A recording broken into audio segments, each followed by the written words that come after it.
a gbọ́dọ̀ dá Sunday Igboho dúró ní tí Sunday Igboho fẹ́ ṣe yìí pẹ̀lú tó gbé jáde ìjà ẹkùn ìrú ẹkùn a gbọ́dọ̀ dá dúró, gbogbo ọ̀nà la gbọ́dọ̀ fi dá Sunday Igboho dúró. Sunday Igboho and his project of Ija Ekun or Iru Ekun, whatever, is also confused about the name. He's obviously confused about what to name his project. He must be stopped. So ó ṣe pàtàkì kí gbogbo ọmọ Yorùbá kó gbọ́ ọ̀rọ̀ tí mo fẹ́ sọ yìí kó gbọ́ yé. Àwọn àfáà ti jáde tán o, wọ́n ti jáde tán lórí ọ̀rọ̀ ọ̀jẹ̀kùn eléyìí tí Sunday Igboho dálẹ̀ tó lóun fẹ́ fi kojú àwọn báńdíìtì. Àwọn àfáà ti ń jáde lẹ́yọ kọ̀ọ̀kan. Àfáà Gbọ́láhàn Àlèlórí ó sọ̀rọ̀ ilẹ̀kùn, ó ní ṣe rí Sunday Igboho gbogbo ìjà ẹkùn irú ẹkùn àbí kí ló tiẹ̀ pé ó ní a gbọ́dọ̀ mọ̀ fún pé kìí ṣe tó yẹ kó tiẹ̀ jẹ́ kó máa ṣe gbọ́ létí rárá. Ó wá mú ẹ̀rí márùn-ún wá tó jẹ́ pé ẹ gbọ́ lẹ́nu ẹ̀ gangan. Ó ní ṣe rí Sunday Igboho bẹ́ẹ̀ sí ń rí wọn. Ó ní àkọ́kọ́ ni pé ẹlẹ́yàmẹ̀yà ni. Ó lẹ́ni tó bá sì jẹ́ pé ẹlẹ́yàmẹ̀yà ni kò yẹ lẹ́ni tó yẹ kó máa sọ pé òun fẹ́ jàjàgbara ọmọ Yorùbá látàrí pé ẹ̀yàmẹ̀yà rẹ̀ ó ti fi hàn pé àwọn Fúlàní ló fẹ́ dojúkọ tí ò sì yẹ kó rí bẹ́ẹ̀. Ó tún ní ṣe rí Sunday Igboho bẹ́ẹ̀ ṣe rí. Ó lẹ́ni tó jẹ́ wípé ó ti ń wá àǹfààní láti da omi àlàáfíà gbogbo Nàìjíríà rú ni. Ó fẹ́ káwúsá lọ lọ́tọ̀, ó fẹ́ kí Yorùbá lọ lọ́tọ̀, bákan náà ó sì fẹ́ káwọn Ìgbò lọ lọ́tọ̀. Ó nítorí náà a gbọ́dọ̀ gbà láàyè kó wá sọ pé òun fẹ́ ṣe ìwé ẹ̀kọ́ kan àbó òun fẹ́ ṣe ìkíní ẹ̀kọ́ kan. Ó ní láíláí kò ṣeé ṣe. Ó wá tún ní pé ìgbà tá a bá tiẹ̀ sọ wípé kí Sunday Igboho dá ìrẹ́ ẹkùn lẹ̀ tàbí kó já ìdẹ́ ẹkùn lẹ̀, kí wá ní àǹfààní àwọn àmọ̀tẹ́kùn tá a dálẹ̀ gan. Ó ní kì í ṣe nǹkan tó bójúmu rárá.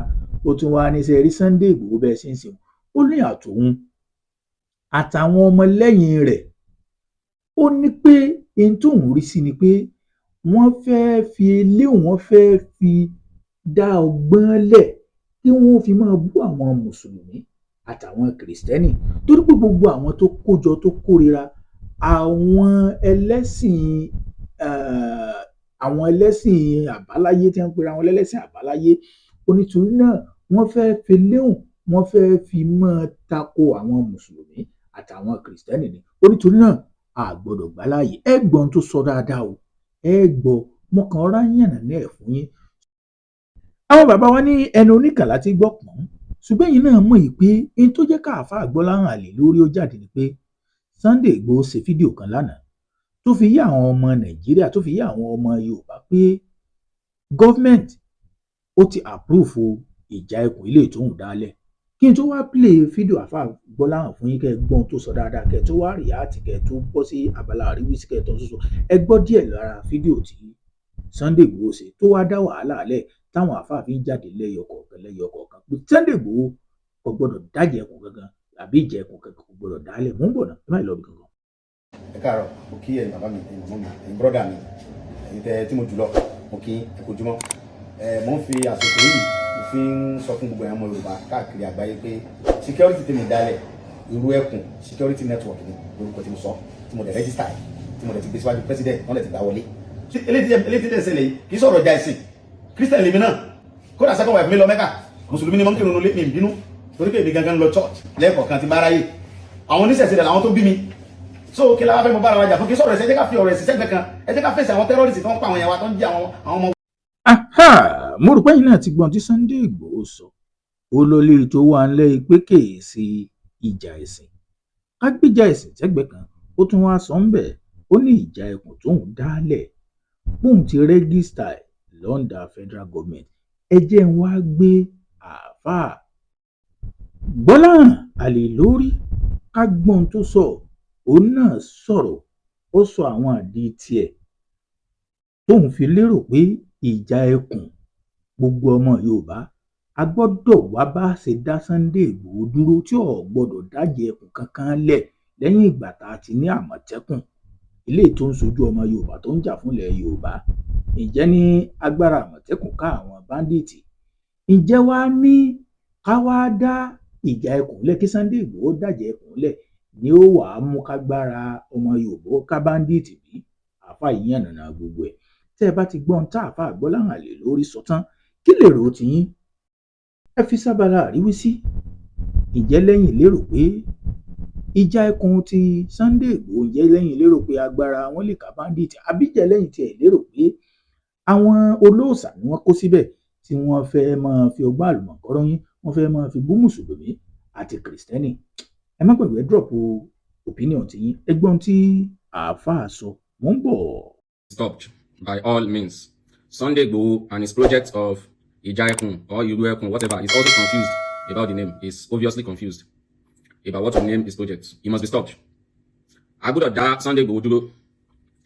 Agbọ́dọ̀ dá Sunday Igboho dúró. Ní tí Sunday Igboho fẹ́ ṣe yìí pẹ̀lú tó gbé jáde, Ija Ekun, Iru Ekun, agbọ́dọ̀ dá dúró. Gbogbo ọ̀nà la gbọ́dọ̀ fi dá Sunday Igboho dúró.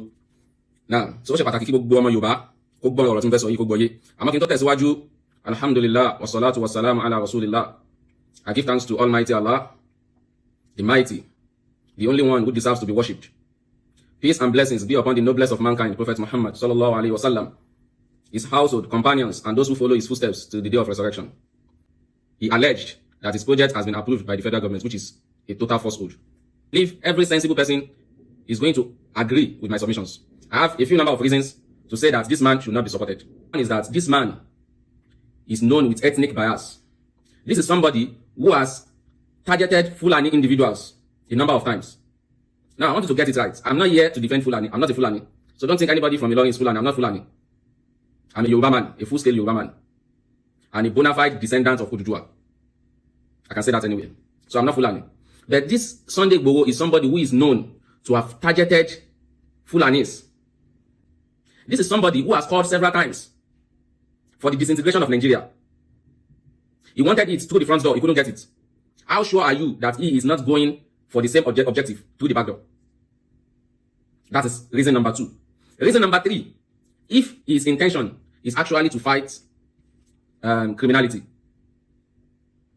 and to help the government with the prevailing insecurity in the southwest, then we ask, what is the function of Amotekun? What is the function of Amotekun? Amotekun is also a regional security outfit spearheaded by the state government. Why not support Amotekun? Why create a private security framework? If that private security framework can solve the insecurity problem we have, then what is the essence of having Amotekun in the first place? Reason number 4, these people, they are known for gross human rights abuse. They are known for gross human rights abuse. I'll cite an example. Just yesterday, you see it on the screen there now. When I criticized this Ija Ekun or Iru Ekun, whatever, some of the fanatics, the fanatical followers of Sunday Igboho, they came to my DM. Here is one of them saying, in a sane society, you should be arrested. Arrested for criticizing your project. Look at, where is the human rights these people uphold? Muslims. We know them, that all their frameworks and setups are dominated by idol worshippers.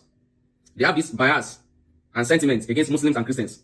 So these people, they are going to use it as an ethnic supremacist project, as well as a religious supremacist project as well.